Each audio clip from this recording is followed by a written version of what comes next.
మహిళా పారిశ్రామికవేత్తలకు అండగా నిలవడంలో దేశంలో ఏపీ నెంబర్ 1గా నిలిచింది. మహిళల ఆర్థిక సాధికారతలో దేశానికే ఏపీ ఆదర్శంగా నిలిచిందని కేంద్రం నివేదిక వెల్లడించింది.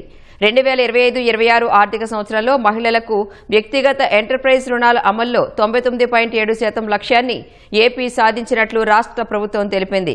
1500 కోట్ల రుణ లక్ష్యానికి గాను 1495.5 కోట్ల రుణాలను మహిళా పారిశ్రామికవేత్తలకు పంపిణీ చేసినట్లు పేర్కొంది. 1,50,000 మంది మహిళలకు రుణాలు అందించాలని లక్ష్యంగా పెట్టుకోగా 1,47,840 మందికి పారిశ్రామిక రుణాలు అందజేసినట్లు వెల్లడించింది. ఏపీ తర్వాతి స్థానంలో తమిళనాడు, బీహార్, పశ్చిమ బెంగాల్ ఉన్నాయి. ప్రధానమంత్రి formalisation of micro food processing enterprises పథకంలోనూ ఏపీ అగ్రస్థానంలో నిలిచినట్లు ప్రభుత్వం పేర్కొంది.